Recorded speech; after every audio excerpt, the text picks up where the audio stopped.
Sungguh buruk apa yang Anda tudingkan kepada para pendakwah sunnah, bahwa mereka ingin memecah belah barisan umat Islam. Dengan menerangkan apa adanya yang mereka ketahui dari sunnah Nabi. Ini yang sunnah Nabi, ini yang dikerjakan Nabi. Jangan melakukan hal yang lain selain itu. Hanya karena ada yang tidak setuju, lalu Anda katakan Anda memecah belah umat. Kita ingin yang tidak sesuai dengan Nabi, sunnah Nabi itu kembali kepada sunnah Nabi, agar mereka bisa mengambil air dari telaga Nabi Muhammad sallallahu alaihi wasallam. Kita tidak menjamin kita sampai ke telaga itu dan bisa meminumnya, namun kita berusaha. Dan semoga Allah memberikan hidayah, semoga Allah memberikan taufiknya. Dan setelah kita berusaha untuk diri kita, ingin mengajak saudara kita, saudari kita sebanyak-banyaknya untuk bisa kembali kepada sunnah itu. Karena ini perintah Nabi. Dalam hadis yang telah dibacakan oleh Ustadz kita tadi, fa'alaikum bisunnati, pegang teguh sunnahku. Ketika kalian berpecah belah, ketika banyak pendapat, ketika banyak pandangan, sudut pandang, cari yang mana yang sunnah, pegang teguh dengan sunnah itu.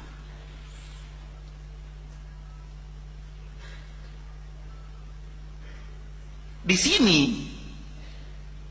ketika seseorang tahu apa yang sedang dilakukan oleh dai-dai yang mengajak kepada sunnah Nabi, sebenar-benar pengetahuan, maka yang akan mereka katakan adalah, ini adalah bukti kasih sayang dai itu kepada manusia. Bukan benci mereka kepada manusia. Sebahagian orang mengatakan, kalian selalu menyalah-nyalahkan orang. Bukan menyalahkan, mengajak kepada yang benar. Tudingan akan selalu datang berbeda dengan kenyataan, namanya juga tudingan.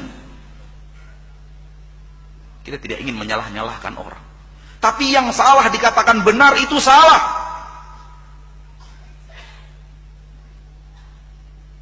Seorang komandan, pimpinan, karyawannya salah lalu dibenarkan. Kesalahan pimpinan itu sendiri. Yang salah harusnya dibenarkan supaya benar. Maka mengajak kepada sunnah, mengajak kepada kebenaran, karena sunnah itu dari Nabi Muhammad sallallahu alaihi wasallam. Yang tidak dari Nabi Muhammad tidak sunnah. Kemudian orang itu masuk setelah azan subuh, sholat 2 rakaat, tambah 2 rakaat, tambah 2 rakaat, tambah 2 rakaat. Semangat, tapi tidak sesuai dengan sunnah. Dihampiri oleh Sa'id ibn Musayyib, seorang ulama, dan berkata, saudaraku, Rasul hanya memerintahkan kita untuk sholat 2 rakaat sebelum subuh. Orang ini mengatakan, ayu'adzibuni Allahu bisalah? Aku kan hanya sholat, apakah Allah akan tega mengadabku karena aku sholat? Masa sih aku akan diadab oleh Allah? Aku kan sholat. Ini bahasa kita sekarang kalau diterjemahkan secara bebas.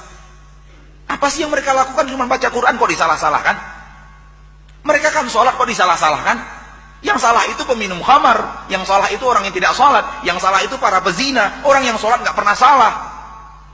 Seperti itulah kira-kira yang dikatakan orang ini, ayu'adzibuni Allahu bisalah. Apakah Allah akan mengadab saya karena saya sholat? Namun dia lupa, dia bicara dengan seorang ahli ilmu. Dia berbicara dengan seorang ulama. Dia berbicara kepada seorang yang mengerti urgensi berpegang teguh dengan sunnah.